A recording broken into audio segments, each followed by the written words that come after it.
Essa é uma série que nasceu de joelhos. Uma série que nos levou a ficar de joelhos e buscar a Deus e buscar compreender aquilo que Ele tinha a falar conosco, antes que nós falássemos aqui.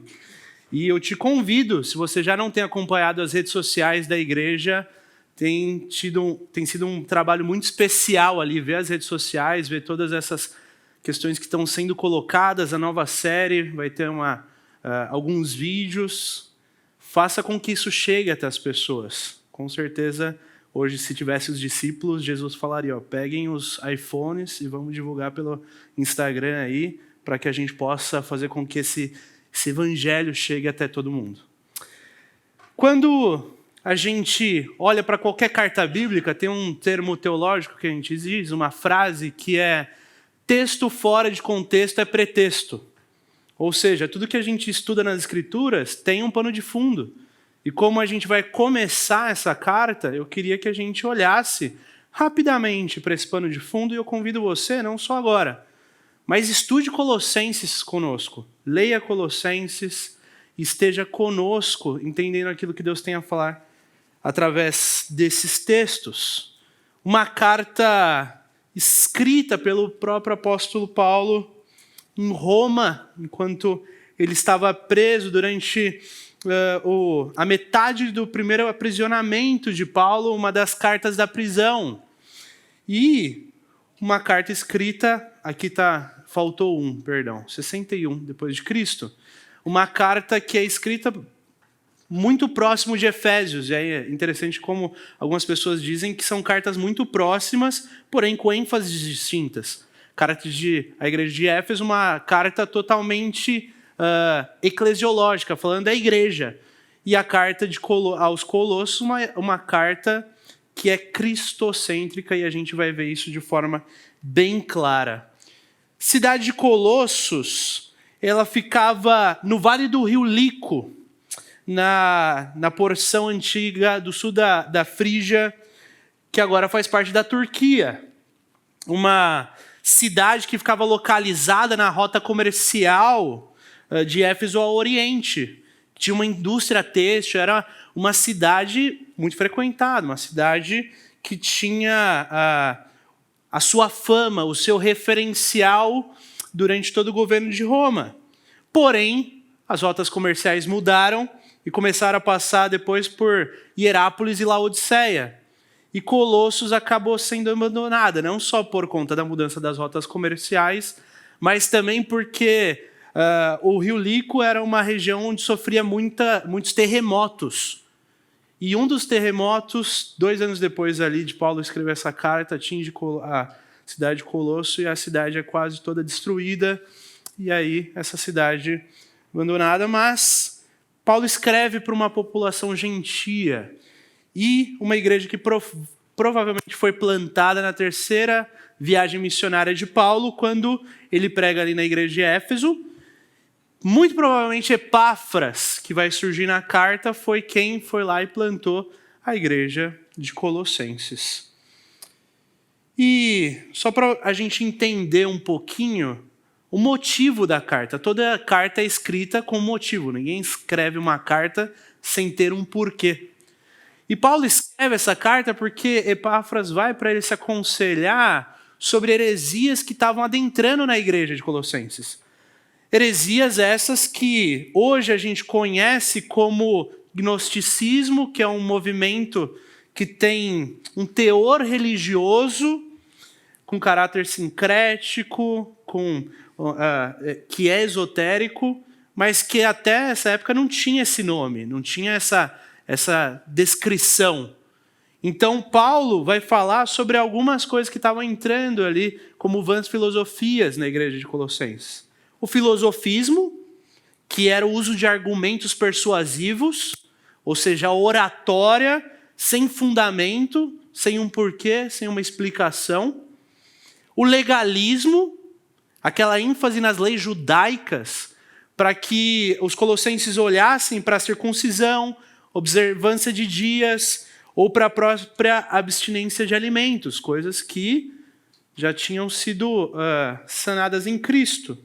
o misticismo, essa adoração a anjos, essa tendência para crer em entidades ou forças sobrenaturais. E por último, o asceticismo, abstenção dos prazeres carnais e do conforto, em busca de ser alguém que tem a perfeição moral, a perfeição espiritual. Filosofias que estavam entrando na igreja de Colossos e que, não assustem, tá entrando nas nossas igrejas também. Filosofias que estão muito claras e a gente vai ver isso por toda essa carta. Paulo, Carlos Oswaldo descreve muito bem essa carta e ele resume essa carta, a ênfase dela, por essa frase. A ênfase da carta de Colossos é promover dedicação exclusiva a Cristo como cabeça todo suficiente da igreja, ao confrontar suas perfeições com o falso sistema religioso que era ensinado em Colossos. Agora que a gente tem um pano de fundo, e eu peço, continuem a estudar conosco a carta de Colossos. A gente vai adentrar nessa carta e a gente vai tentar entender o que essa carta tem a nos dizer. E para essa pregação a gente deu esse título: Caminhadas genuínas inspiram nossa gratidão. Caminhadas genuínas inspiram nossa gratidão. A igreja de Colossos era uma igreja que estava sendo atingida pelo evangelho e tinha as reverberações. Estava vivendo esse evangelho de forma muito genuína. E isso vai ficar claro no texto que a gente vai ler, capítulo 1, dos versículos 1 a 8. Diz assim: Paulo, apóstolo de Cristo Jesus pela vontade de Deus, e o irmão Timóteo, aos santos e fiéis irmãos em Cristo que estão em Colossos, a vocês graça e paz da parte de Deus, nosso Pai, e do nosso Senhor Jesus Cristo. Sempre agradecemos a Deus, o Pai de nosso Senhor Jesus Cristo, quando oramos por vocês, pois temos ouvido falar da fé que vocês têm em Cristo Jesus e do amor por todos os santos, por causa da esperança que lhes está reservada nos céus, a respeito da qual vocês ouviram falar por meio da palavra da verdade, o Evangelho, que chegou até vocês. Por todo o mundo, este Evangelho vai frutificando e crescendo, como também ocorre entre vocês, desde o dia em que ouviram e entenderam a graça de Deus em toda a sua verdade. Vocês aprenderam de Epáfras, nosso amado cooperador, fiel ministro de Cristo para conosco, que também nos falou do amor que vocês têm no Espírito. Paulo começa essa carta, como qualquer carta, fazendo uma saudação, se apresentando, se colocando como apóstolo de Cristo Jesus. E Paulo não coloca o apostolado aqui por mera coincidência. Ele está querendo, primeiro, ir contra aqueles que diziam que ele não era um apóstolo genuíno por não fazer parte dos 12. Ele foi, sim, colocado como um apóstolo pelo próprio Cristo. E é isso que ele está querendo colocar para eles. E segundo, ele quer trazer o peso da carta. Como apóstolo, ele falava pelo próprio Cristo. Ou seja, ele tem uma mensagem de Deus. Ele tem uma mensagem direto do Pai para a igreja de Colossos. E aqui surgem duas palavras, uma que a gente já está mais acostumada, outra que a gente não está tão acostumado assim. Santos e fiéis. E quando a gente fala fiéis, os corintianos já se animam no nosso meio.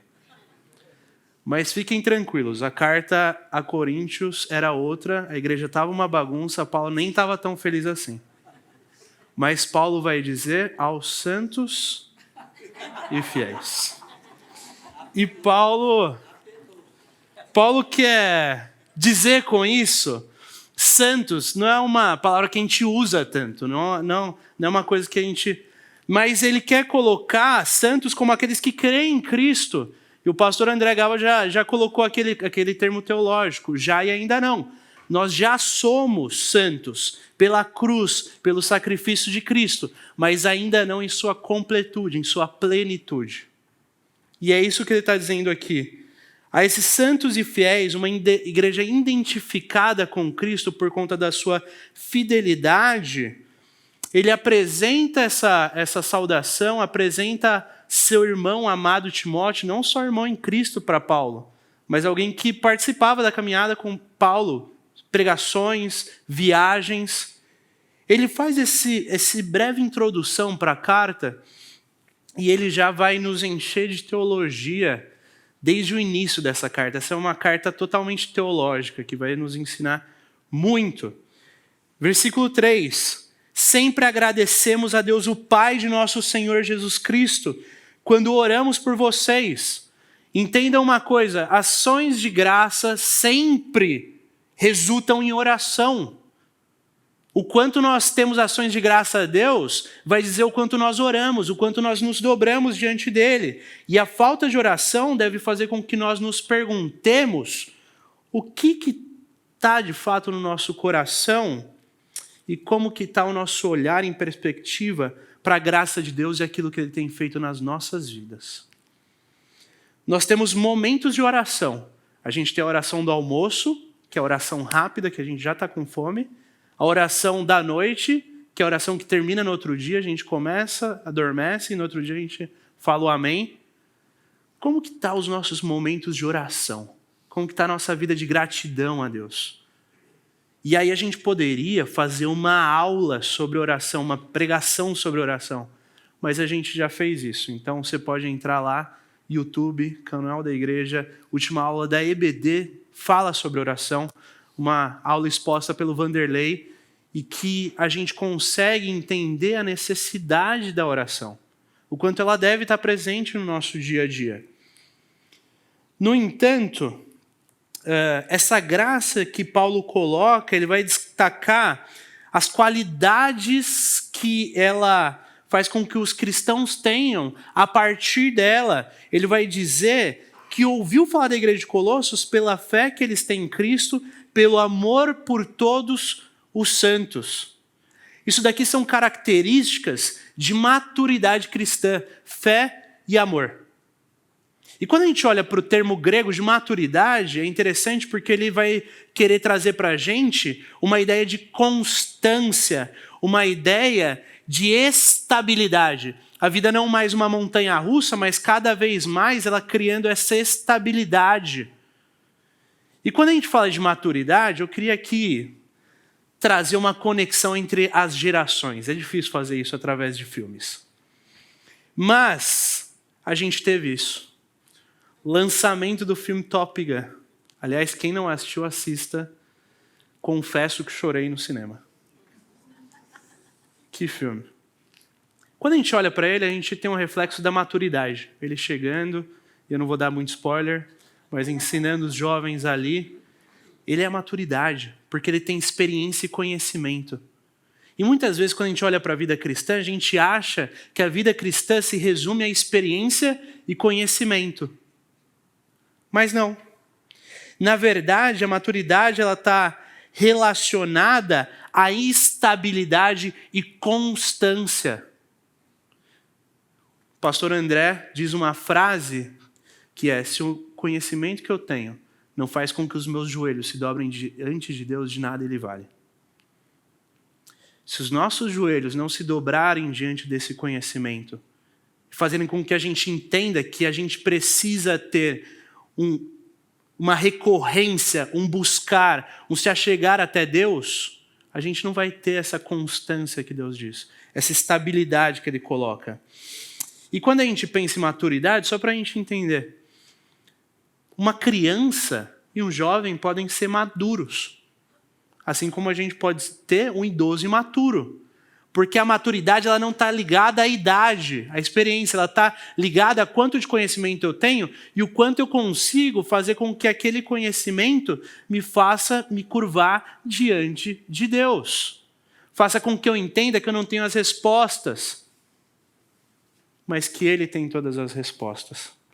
E no filme ele vai ter duas falas que vão simbolizar uma maturidade em áreas da vida. Aviação, você precisa ter experiência, você precisa ter tempo. É por horas de voo. Quem vai tirar uma carta sabe toda a burocracia, todo o tempo que isso tem. E ele diz duas falas que são totalmente ligadas à aviação. Ele diz para os alunos dele no filme: esqueça o livro, confie nos seus instintos. E, se parar para pensar, está morto, acredite. Dirigindo um caça a não sei quantos quilômetros por hora. Mas eu digo para você, quando a gente pensa na maturidade cristã e na vida cristã, nunca esqueça o livro. E nunca confie nos seus instintos. Porque o nosso coração é totalmente pecaminoso. E essa maturidade é esse entendimento. É o entendimento que eu preciso parar para pensar. Eu preciso entender que não é a vivência que eu tenho que diz como eu devo reagir, mas é o Cristo no qual eu estou ancorado que diz quais devem ser as minhas reações. A maturidade cristã ela é medida por entrega, por busca e pela evidenciação dos frutos. E Paulo vai falar a respeito dessas características. Primeiro, ele vai destacar a fé, depois o amor. E hoje, quando a gente fala de fé e amor, a gente tem que tomar muito cuidado. Porque hoje a gente fala de uma fé, quase uma fé mercantil. O pessoal comercializa a fé. Quando a gente fala de fé, normalmente o pessoal lembra daquelas igrejas que tem tudo, talvez, menos fé. Quando a gente fala de amor, a gente fala de um amor raso. Daquele eu te amo que não tem sentimento, não tem profundidade, não tem importância, e não do amor sacrificial que a gente vê constantemente nas Escrituras. E Paulo vai destacar essas duas palavras porque ele vai dizer para a gente que a nossa fé, ou seja, a nossa relação vertical, vai fazer com que nós tenhamos amor, relação horizontal. A nossa relação vertical ela impacta as nossas relações horizontais. Então, sempre que você estiver trombando nas suas relações horizontais, olhe para Cristo. Porque alguma coisa está de errada na sua relação com Ele. Fé em Cristo e amor por todos os santos. É assim como Paulo destaca a igreja de Colosso. Uma igreja que estava se colocando, que estava buscando essa fé e que estava gerando esse amor de tal forma que eles tinham maturidade, que eles tinham constância, que eles tinham perseverança. E que você quer ver se o seu relacionamento com Deus, sua fé, tem impactado as pessoas ao seu redor? Pergunte. Pergunte para o seu filho, para a sua mulher, para o seu marido, para os seus amigos. Pergunte para as pessoas. Às vezes a gente fala, poxa, eu acho que eu estou ótimo na minha fé. E as pessoas olham e falam, meu Deus do céu. A gente precisa, o provérbio diz que na multidão de conselheiros há sabedoria. A gente precisa buscar esses conselhos. E Russell Shedd vai falar sobre a fé, uma frase sua, no livro Epístola da Prisão, dizendo, a fé sem compromisso e obediência não passa de uma ilusão. Tem muitas pessoas que dizem ter fé, mas que vivem uma ilusão. Que vivem pensando que estão em direção a Deus, mas que só deixam cada vez mais claro que o seu ego tem tomado proporção. Não tem sido mais de Cristo e menos de mim. Tem sido mais de mim e cada vez menos de Cristo. A questão é que a gente tem que entender que sem compromisso e obediência, a gente só vai viver essa ilusão. Tudo não passará de uma ilusão. E é por isso que Paulo vai colocar a fé e o amor como um resultado da esperança. Porque de vez em quando a gente se pergunta, mas da onde a gente arranca isso? A esperança também é algo que tem acabado no nosso meio. A pandemia deixou isso muito claro. A desesperança das pessoas. O quanto você tem pensado na realidade do alto, nas coisas de Deus, naquilo que Ele nos prometeu, na realidade vindoura. Quantos dias você acorda disposto? Porque Deus tem feito grandes coisas. E porque quando você olha para a palavra, você vê que todas as promessas de Deus foram cumpridas. Têm sido cumpridas. C.S. Lewis vai dizer que os cristãos, desde que os cristãos deixaram de pensar amplamente no mundo vindouro, tornaram-se ineficazes neste mundo. Aspire o céu e terá a terra de lambuja. Aspire a terra e não terá nenhum dos dois. A gente se deixa levar pela dinâmica da vida, pelas tarefas, pelas coisas que a gente tem para fazer, e a gente não vai para o nosso cantinho parar, escutar a voz de Deus, pedir direcionamento. O quanto você tem tido de esperança no seu coração. Quando a gente olha para a vida de Paulo, a gente vê ele falando que o fim está próximo. E parece que a gente perdeu essa noção de que o fim está próximo. De que a gente precisa pregar o evangelho, de que a gente precisa viver esse amor, essa fé, para que essa esperança faça diferença na vida das pessoas. Um autor, agora me foge o nome, se eu não me engano foi Spurgeon, ele disse que a gente tem que parar de tentar levar as pessoas até o céu. E a gente tem que começar a trazer o céu até as pessoas. Através da nossa vida. Através dessa esperança que ela é personificada através do nosso ser. Cristo venceu a morte. E Ele promete que nós teremos vitória. Amém? É nisso que está a nossa fé. É nisso que está a nossa esperança. E é disso que deve resultar o nosso amor, a nossa perseverança. No mundo tereis aflições, mas tende bom ânimo. Cristo venceu o mundo.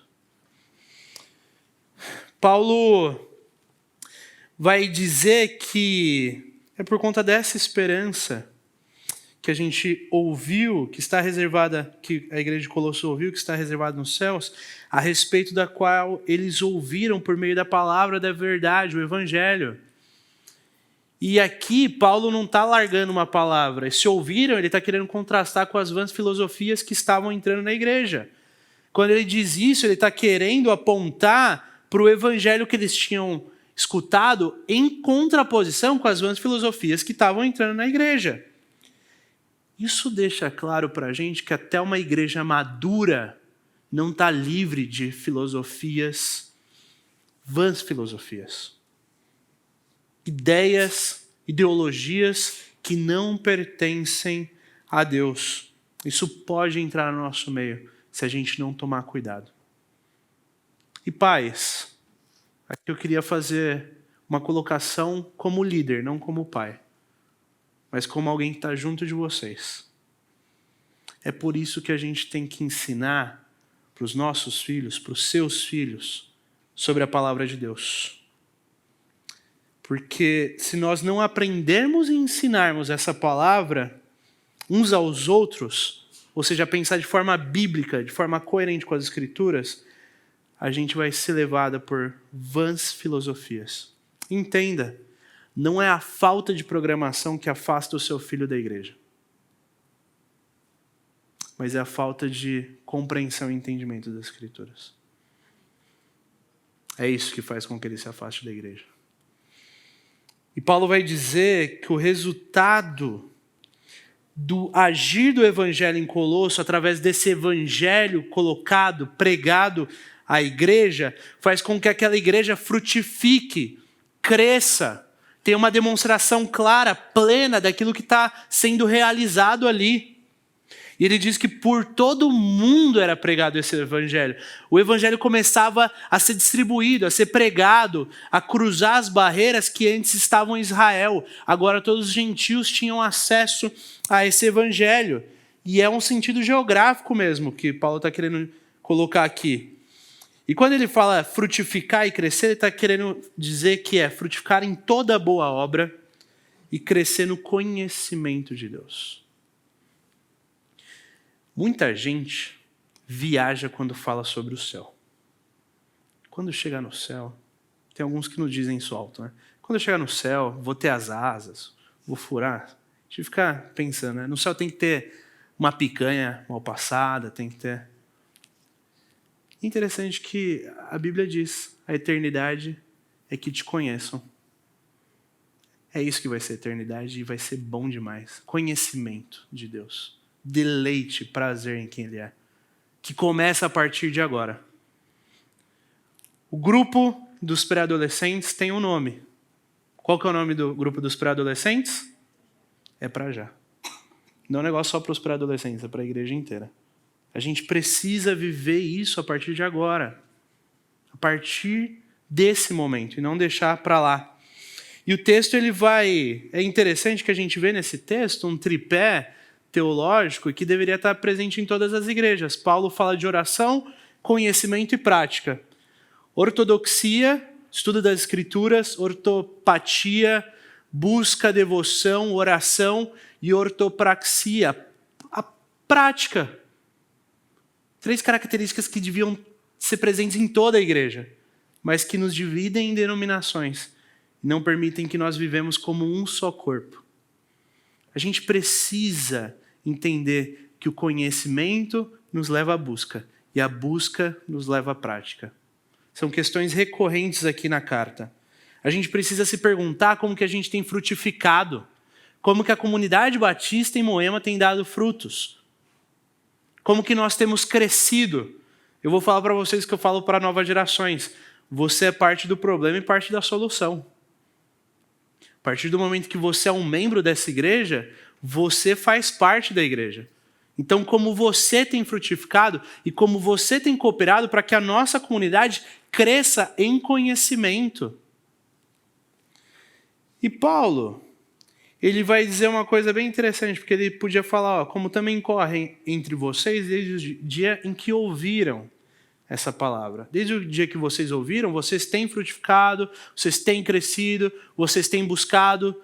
Mas não, ele coloca 2 palavrinhas. Ouviram e entenderam a graça de Deus em toda a sua verdade. Paulo usa isso para apontar que esse entendimento é o que estava causando aquilo tudo na igreja, que estava fazendo com que a igreja se colocasse de joelhos diante do seu Criador. Porque conhecimento não é entendimento. A gente pode conhecer uma pessoa sem entender essa pessoa. Mas entendimento quer dizer algo muito mais profundo, uma busca, um deleitar-se, uma compreensão de quem Deus é. A gente precisa procurar esse entendimento. E a minha pergunta é, a gente hoje vive a época YouTube. Então hoje a gente tem fácil acesso. A gente escuta 10 mensagens por semana. O que você tem entendido de tudo isso? Enquanto a gente estava estudando o livro de Colossenses, eu empurrei tudo para Colossenses. Até minhas devocionais eram em Colossenses. Pessoal, a gente precisa ter um entendimento. Depois de 1 mês e pouco, eu tenho um entendimento um pouco melhor de algumas coisas. No seu livro, Tim Keller fala de uma aula que ele estava tendo com algumas pessoas, e ele fala, vocês têm 30 minutos para estudar essa passagem. O pessoal fala, 30 minutos é muito, professor. 10 minutos já tem todo. Ele fala, continuem procurando. O pessoal falou que as melhores pérolas, as coisas mais profundas, nasceram lá pelos 25 minutos, pelos 28 minutos. A gente tem que ser mais paciente para entender e compreender a palavra de Deus em toda a sua verdade. Não meia, não a que me cabe, não a que faz com que a minha ideologia esteja em destaque. A gente tem estudado cosmovisão cristã com os jovens. E toda vez que a gente vai conversar, eu digo, vamos entender uma coisa primeiro. A gente não vai partir da Bíblia, aliás, dos pressupostos das ideologias para a Bíblia, mas da Bíblia para tudo isso. A gente tem que entender o que a Bíblia fala sobre o mundo. O que a Bíblia aborda sobre todo o cosmos. Vocês aprenderam isso de Epáfras, cooperador, amado cooperador, fiel ministro de Cristo para conosco. Aquela comunidade em Colossos tinha prendido o evangelho daquele grande ministro. Mas mais que isso, eles tinham se curvado diante do Cristo. Elas olham para alguém que era fiel, que amava, que vivia isso na prática. E nós precisamos ter exemplos disso. Isso não só se dá aos pastores da nossa comunidade, mas a cada um. Os filhos olharão para os pais olharão para outros pais. A gente precisa ser exemplo para as outras pessoas. Epáfras era ali provavelmente o pastor daquela comunidade, aquele que regia aquela comunidade, um exemplo para aquela comunidade, mas era uma comunidade que respondia com fé e amor. Um amado cooperador, um fiel ministro. Paulo deixa claro que a fonte dele é confiável. Ele escuta falar da igreja de Colossos por Epáfras. E a fonte é muito confiável, porque é alguém que está debruçado nas Escrituras, que se dobrou diante de Cristo. Um fiel cooperador. E para terminar, Paulo coloca uma coisa aqui que talvez passaria até despercebido. De vez em quando a gente lê, né? Que também vos falou do amor que vocês têm no Espírito. Ok. Mas não, isso aqui tem um porquê. Paulo quer mostrar que o amor, nós só somos capazes de ter amor, de amar, de nos sacrificar em prol uns dos outros, se o Espírito Santo agir no nosso coração. Se ele fizer com que nós deixemos de lado as nossas preferências, as nossas ideologias, as nossas ideias, e nós vamos simplesmente em direção a outra pessoa. Quando a gente olha amor na Bíblia, esse amor sacrificial presente no sacrifício de Cristo, a gente está dizendo sobre um amor que não quer nada em troca, que não pede nada em troca, um amor que só ama, um amor que não pede para ser amado, mas que simplesmente é amor. Isso só é possível através de Cristo. Isso só é através de joelhos dobrados diante do Criador. E quando a gente olha para toda essa carta, a gente vê que essas caminhadas genuínas da igreja de Colossos, desses cristãos, pessoas que eram fiéis, que amavam, que tinham essa esperança firme, faziam com que Paulo tivesse gratidão e deve inspirar em mim e você também gratidão.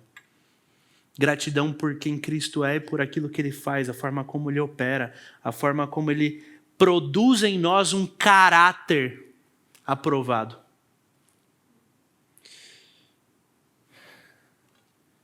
Ler sobre essas caminhadas inspira gratidão em você? Leva você a ser grato pela ação de Cristo? Quais têm sido os seus referenciais de caminhada? Aquelas pessoas que você olha para se inspirar e que te geram gratidão, que você tem ânimo. Pessoas bíblicas, personagens bíblicos, ou pessoas que estão à nossa volta. Como que você tem sido uma pessoa que tem inspirado as pessoas a ter gratidão por conta da sua caminhada genuína? Por conta da genuinidade que há no seu ser. Você tem ouvido e compreendido o Evangelho? Ou só ouvido?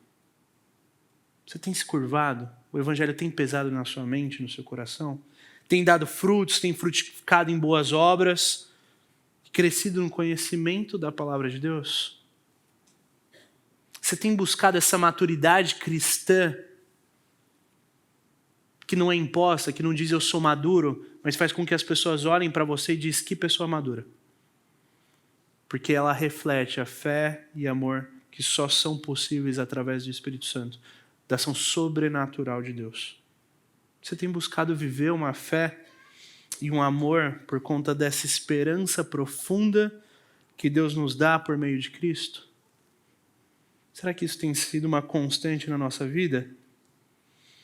E quando a gente olha para toda essa pregação, quando a gente olha para a carta de Colossos, quando a gente olha para a igreja ali, para a forma como eles estavam vivendo uma genuinidade no Evangelho, inspirando gratidão, fazendo com que as pessoas falassem sobre o que estava acontecendo ali. Não tem outra forma da gente reagir a tudo isso. E de começar a pensar em tudo isso de forma mais efetiva, que não de joelhos. Então, eu convido você como igreja, aqueles que podem, a se ajoelhar. A pedir para que Deus nos abençoe como comunidade batista em Moema. Eu, você, ou até mesmo você que não pertence a essa comunidade. Mas nós somos membros do mesmo corpo.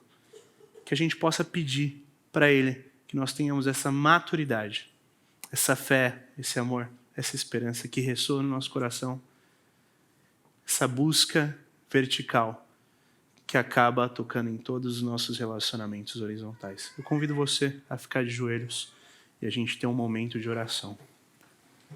Deus, nós te agradecemos, Pai. O Senhor é o Deus Criador.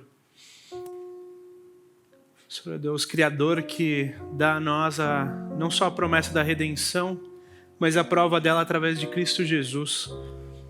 Aquele que vem até nós, aquele que morre no madeiro, aquele que toma sobre si as nossas dores, as nossas enfermidades. Aquele que faz com que nós possamos agora ter uma nova identidade, uma nova cultura, um novo status. Faz com que nós entendamos que, mediante a cruz, mediante essa fé, essa busca, nós podemos amar uns aos outros, assim como o Senhor nos amou. Nos leva a ter cada vez mais o efeito dessa esperança que ressoa no nosso coração, Pai.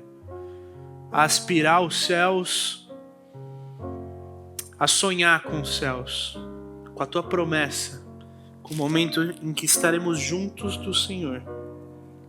E que enquanto aqui, nós sejamos contaminados, Pai, preenchidos com essa esperança. Que as pessoas vejam isso, que nós testemunhemos isso. E que a Tua verdade fique clara através das nossas vidas, Pai. Nos abençoe e nos leva a ficar mais de joelhos na Tua presença. Para que o Senhor possa agir, para que o Senhor possa tocar e para que o Senhor possa nos inspirar a sermos conforme a Tua imagem e semelhança. Sermos pequenos Cristos aqui na terra, Pai. Nos ajuda, nos inspira e gera cada vez mais, Pai, essa vontade de busca, de compreensão pela Tua palavra, Deus. Em nome de Cristo. Amém.